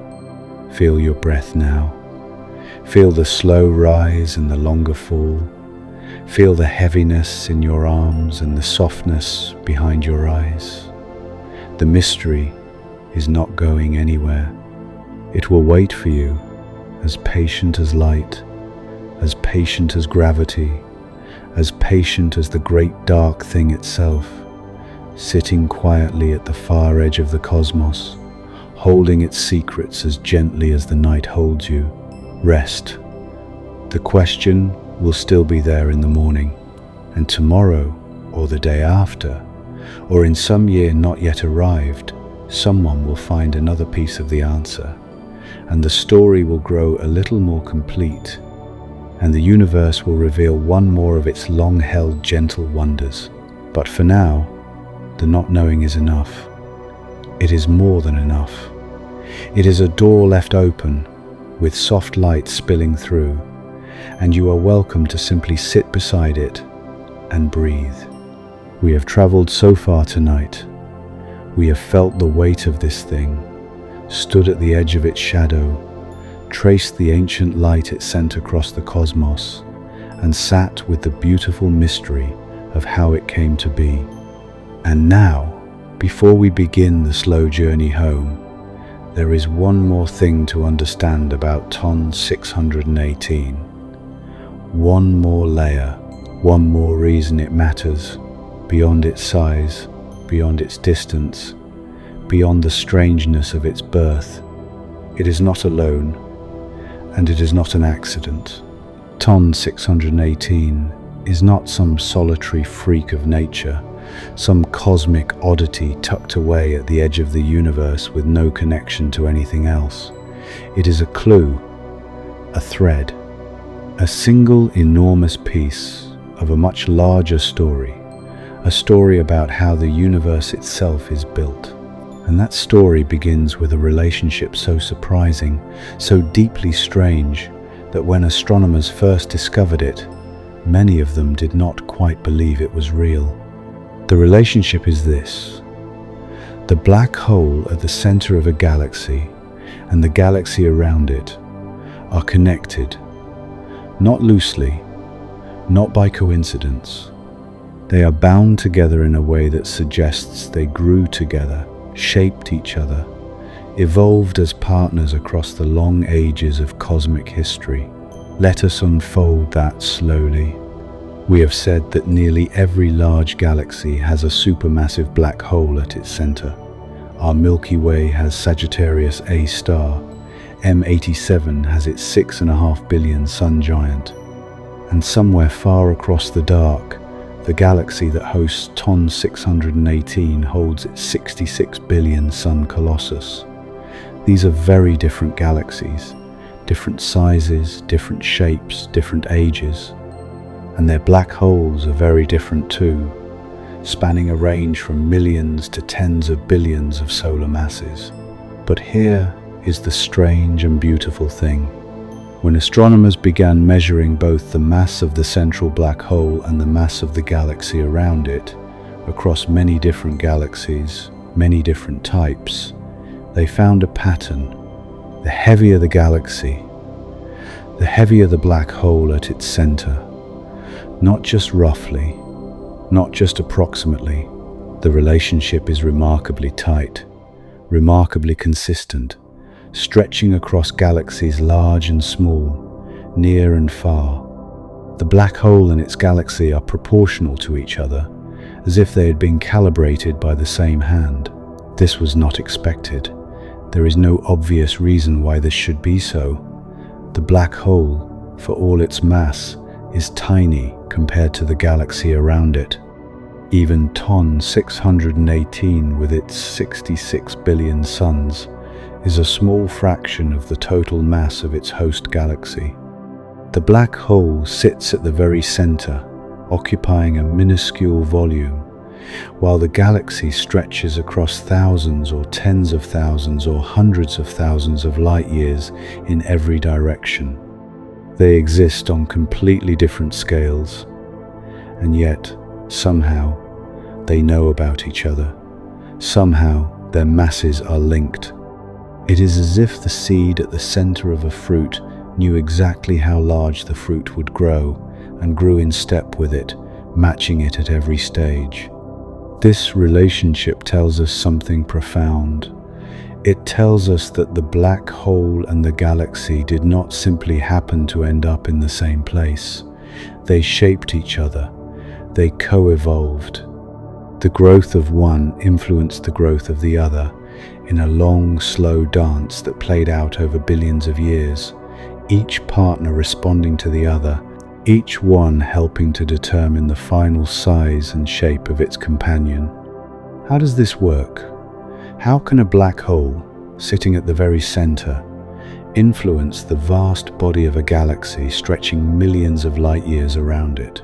The answer lies in the tremendous energy that a feeding black hole releases. Remember the quasar.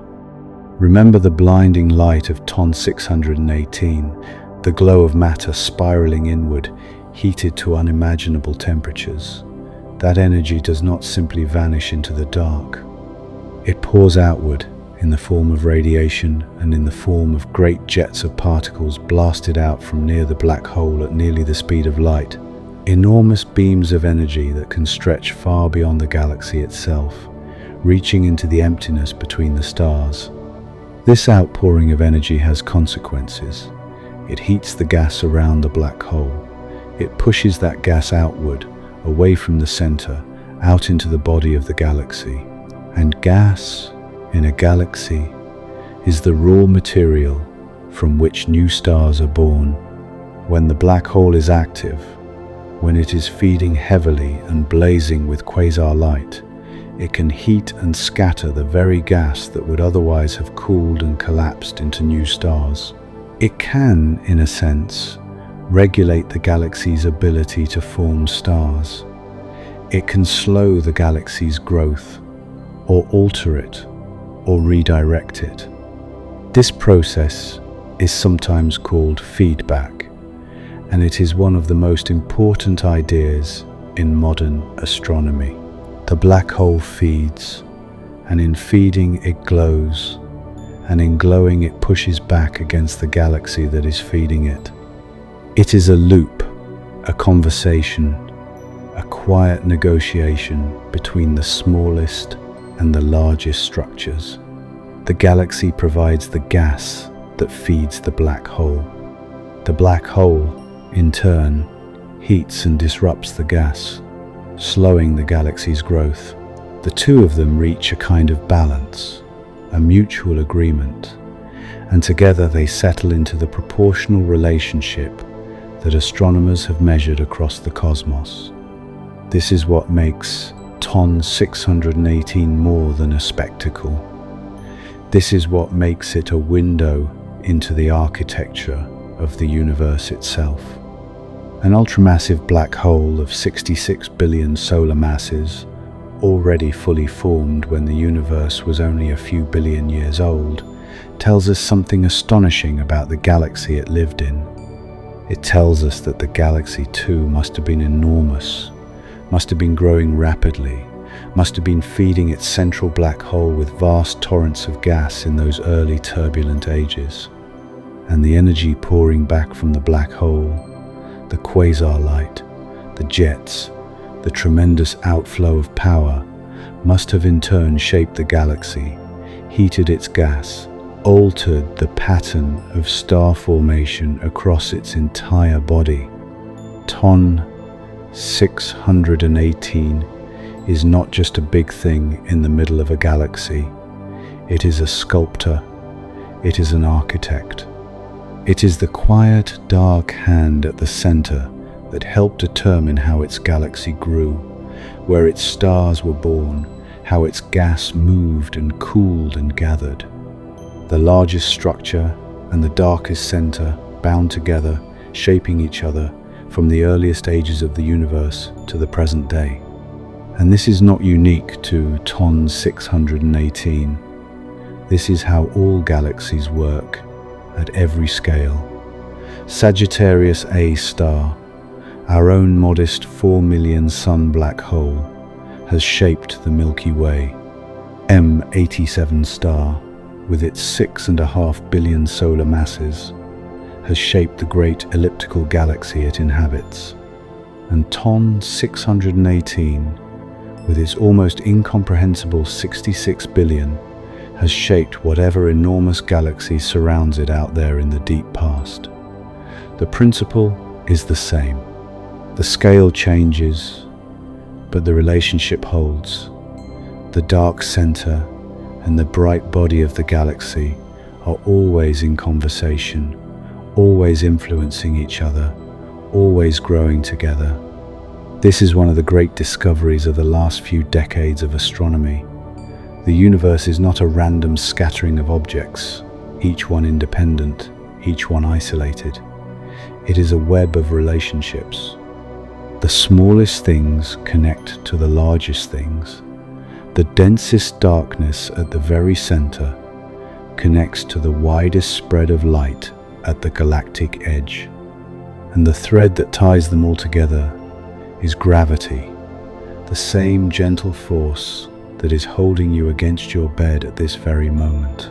There is something deeply restful in that idea if you let yourself feel it. The same gravity that keeps you here, warm and safe, is the same gravity that shapes the galaxies. The same force that holds the rain to the earth is the same force that draws gas into the heart of a quasar 10 billion light years away. There is no separate gravity for the small and the large.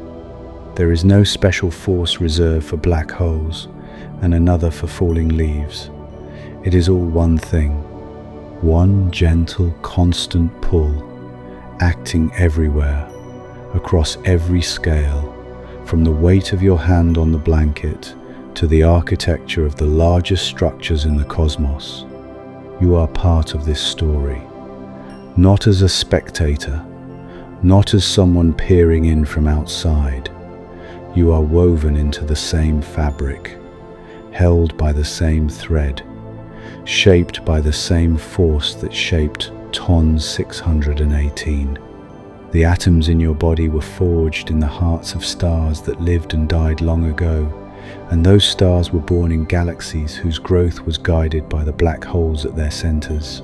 You are, in a very real and literal sense, a downstream consequence of the relationship between darkness and light, between the feeding black hole and the galaxy that surrounds it. The iron in your blood was made in a dying star. That star was born in a galaxy. That galaxy was shaped by the black hole at its core.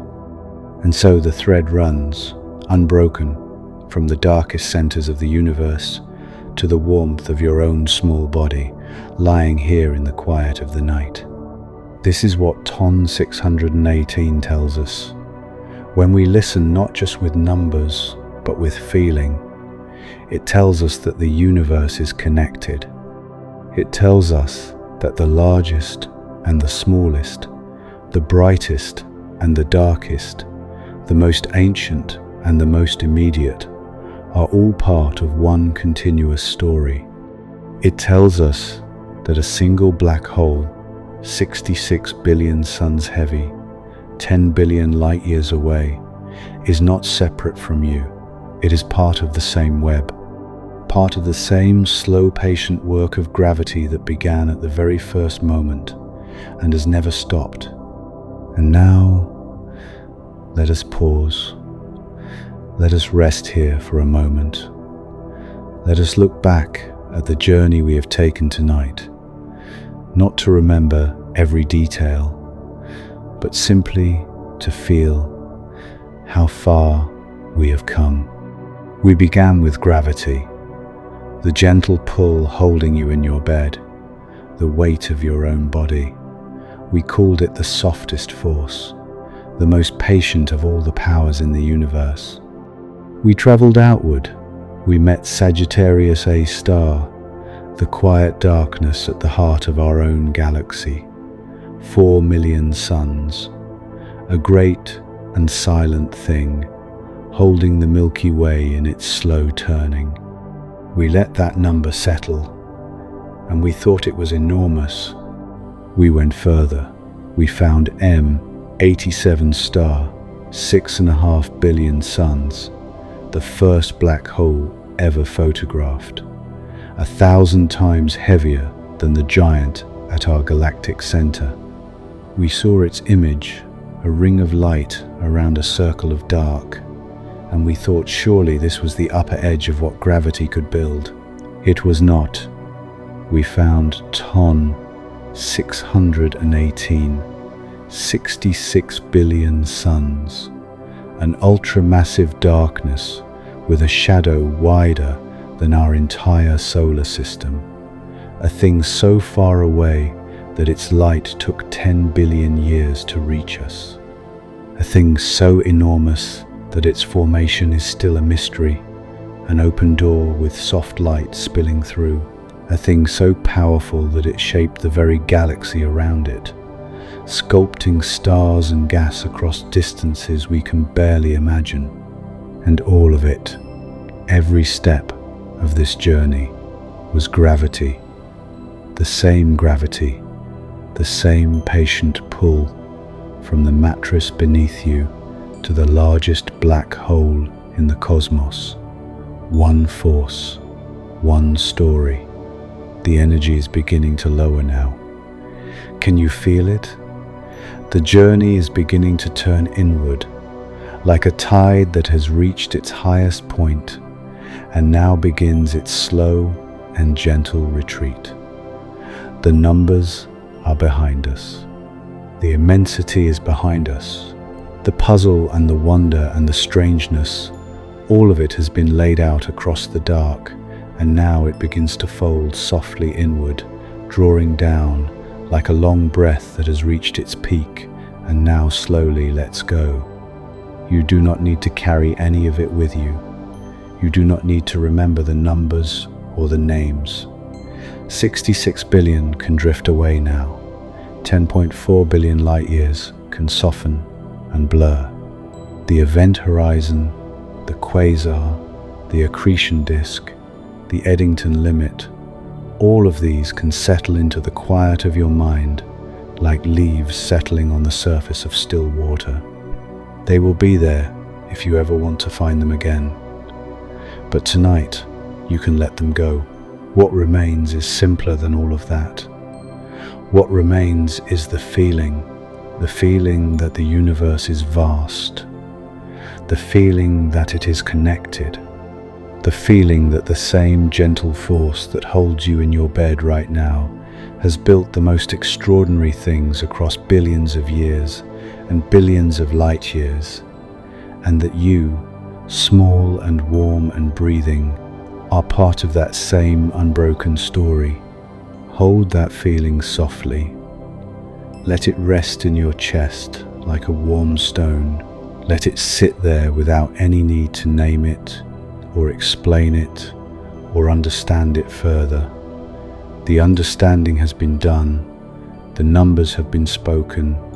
The scale has been shown.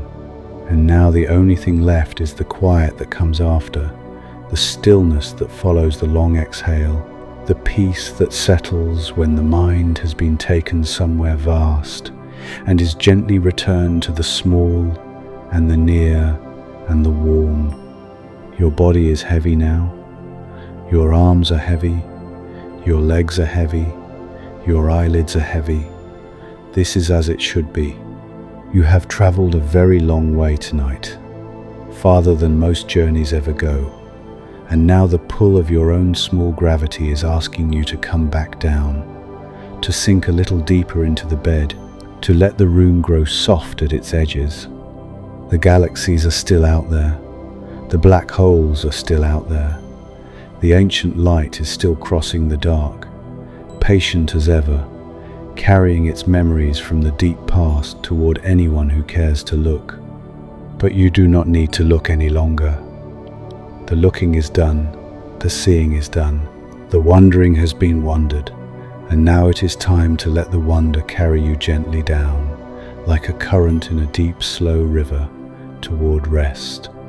One more part remains, one more gentle passage, and in it we will come all the way home, and so we begin the long, slow journey home. Not quickly, not all at once. We will drift back the way we came, gently, the way a leaf drifts down from a high branch, turning slowly in the air, in no hurry to arrive. The ground will be there when it lands. The bed will be here when you return. There is no rush. There has never been any rush tonight. We have been so far away. We have been out at the very edge of what human beings have ever seen, standing in the light of something that shone 10 billion years ago, feeling the weight of a darkness heavier than all the stars in our galaxy combined. We have held numbers in our minds that no mind was ever built to hold, and we have let those numbers become something softer than numbers, something closer to feeling, something that sits in the chest like a quiet breath. Now it is time to let all of that go, not to forget it, just to set it down. The way you set down a heavy book after a long and beautiful reading, the story is still inside you. The words have done their work, but the book itself can rest on the nightstand now, and your hands can be empty, and your arms can be still. Let us retrace the journey, softly, one last time, not to learn anything new, just to name what we saw, the way you might name the places you visited on a long trip, quietly, to yourself, as you lie in bed on the night you return home. We began with gravity. Do you remember? The gentle pull holding you against the mattress, the weight of your own arms, the simple, constant truth that everything in the universe pulls on everything else, softly, patiently, without end. We said it was the softest of all the forces. We said it never shouts and never hurries. And then we followed it outward to see what it could build. We found Sagittarius A star, the quiet darkness at the heart of our own galaxy, 4 million times the mass of the Sunday. A black hole so massive that it holds the entire Milky Way in its slow turning, every star you have ever seen circling it in a great wheel that takes 200 million years to complete. And yet, for all its mass, it is calm. It sits at the center, patient and still. While everything we know orbits gently around it, we let that number settle. 4 million suns. We thought it was the most enormous thing we could imagine. Then we went further. We left our galaxy behind and crossed 55 million light-years of empty space to find M87 star, the first black hole ever photographed. 6.5 billion suns, 1,000 times heavier than the giant at our own galactic core. We saw the image, that soft and glowing ring of orange light with perfect darkness at its center. The first time in all of human history that anyone had ever looked upon a black hole. We let that wonder sit with us. We thought surely this was as large as the darkness could grow. And then we kept going, out past M87, out across billions more light years, deeper into space, deeper into time, until we found the thing we had come all this way to see. Ton 618. 66 billion times the mass of the Sunday, an ultramassive black hole with an event horizon wider than our entire solar system. A thing so far away that its light took 10.4 billion years to reach us, traveling since before the Earth existed, since before the sun had formed, since the universe itself was still in its early youth. The largest black hole ever found, the deepest darkness we have ever measured, and at its heart, the brightest light, the quasar's glow, the last fierce shining of matter falling into the endless dark. We stood at its edge in our minds. We felt the size of its shadow. We traced the patience of its light. We sat with the mystery of how it grew so vast so quickly, and we let the not knowing be a comfort rather than a worry. We learned that it is not alone, that it is connected to the galaxy around it, that the darkest center and the brightest body shape each other across the ages, partners in the long, slow work of building the universe. And through all of it, through every step, the thread was gravity, the same gravity that holds you now, the same gravity that held the first atoms together after the beginning of everything, the same gravity that gathered gas into stars, and stars into galaxies, and galaxies into the great web of light and dark that stretches across the whole of creation. One force, one thread, from the weight of your hand on the blanket to the largest thing in the cosmos. That is the story we traveled tonight. And now the story is done. You can set it down. Let 66 billion suns drift away from your mind now, like a cloud moving slowly across a wide sky. You do not need to hold that number anymore. It served its purpose. It showed you something vast, and now it can dissolve softly into the quiet of the night. Let 10.4 billion light years drift away too. That enormous distance, that unimaginable crossing, has brought its message to you, and now it can rest. The light will keep traveling, as it always has, but you do not need to follow it any further. You have come far enough. Let the event horizon go. Let the quasar go. Let the names and the numbers and the comparisons and the theories all go, one by one, like releasing balloons into a dark sky, watching them rise and shrink and disappear until your hands are empty and your mind is quiet and there is nothing left to carry. The universe is still out there. It has not changed. The black holes are still at their centers. The galaxies are still turning. The ancient light is still crossing the dark on journeys that began before anything we know existed. All of that will continue, with or without your attention, with or without your wakefulness. The cosmos does not need you to stay awake to keep it running. It has been doing just fine on its own for nearly 14 billion years, so you can let it go. You can let all of it go. The vastness does not need you tonight. Tonight, the vastness gives you permission to be small. And small is a beautiful thing to be. Feel your body now. Not the idea of your body, the actual physical fact of it. The weight of your head on the pillow. The way the pillow has shaped itself around you, holding the curve of your skull, soft and giving. Feel the places where your body presses into the mattress, the shoulders, the back, the hips, the heels. Each of those places is a point of contact between you and the earth, a place where gravity gently reminds you that you are here, that you are real, that you are held. You do not weigh 66 billion suns. You weigh just enough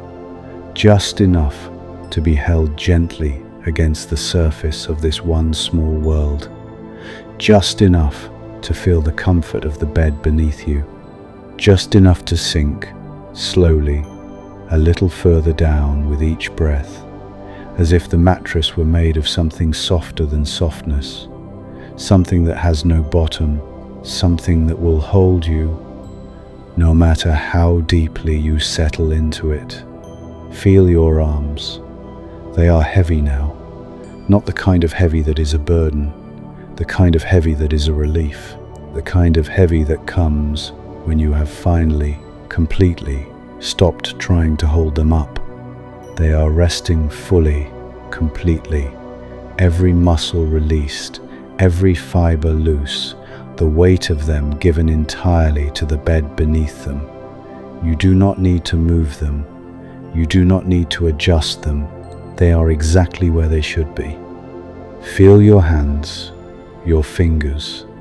They may be curled softly or resting open. Either way is fine. There is nothing to hold. There is nothing to grip.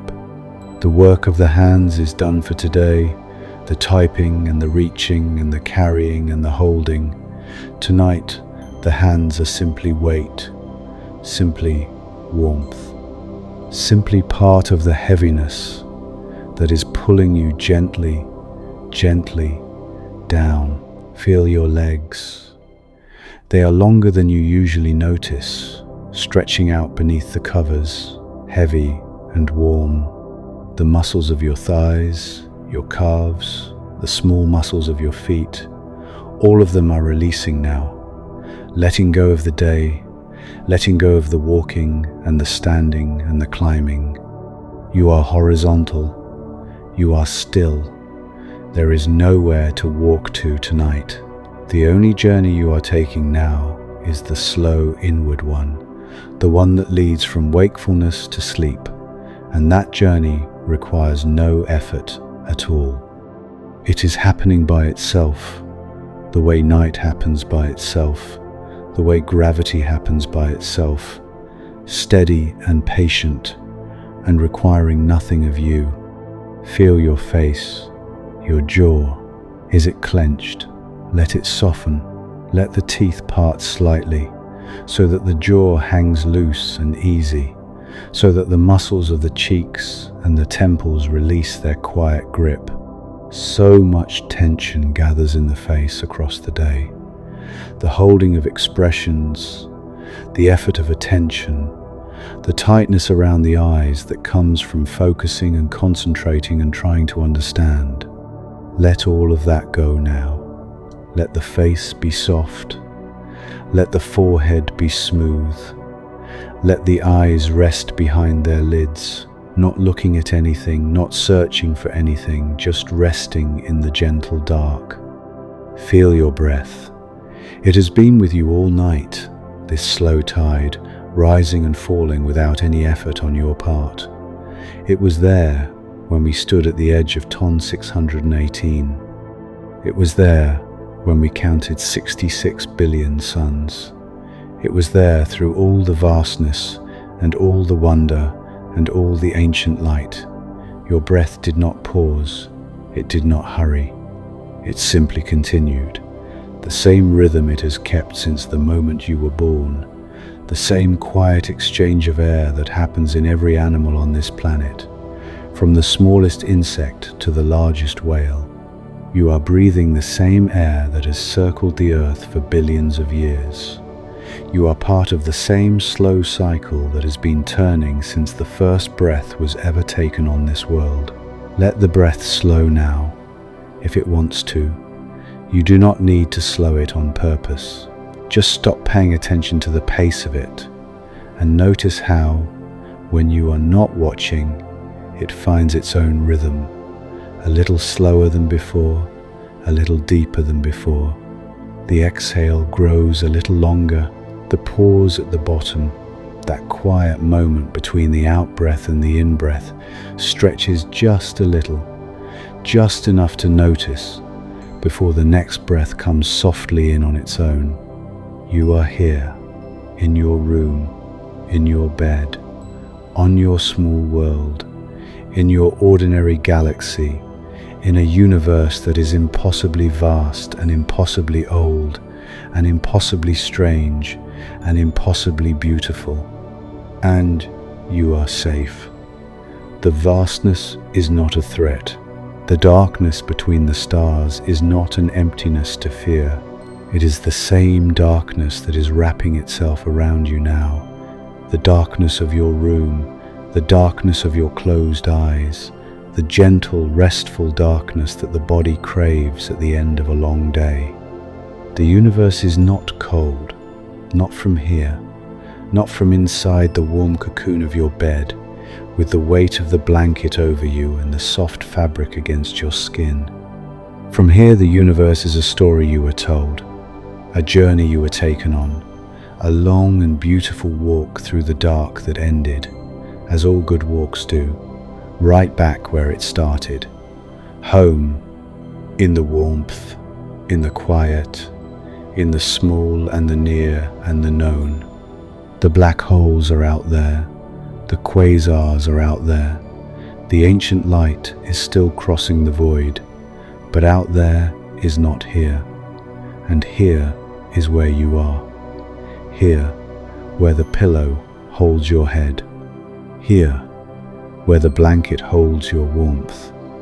Here, where gravity holds your body with the same tenderness it has held every sleeping creature that has ever closed its eyes on this world. Think of all the people falling asleep right now, across the planet, millions of them, on every continent, in every time zone, some in bright cities, some in quiet towns, some in places so remote that the stars above them are thick and unbroken. All of them settling into their beds, letting go of their days, feeling the same gentle pull of the same gravity on the same small world. You are one of them. You are part of that great quiet tide of rest that washes across the earth every night as the planet turns its face away from the Sunday. You do not sleep alone.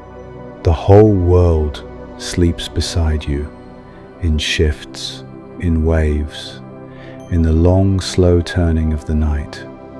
And the universe watches, if watching is the right word for something so vast and so impersonal.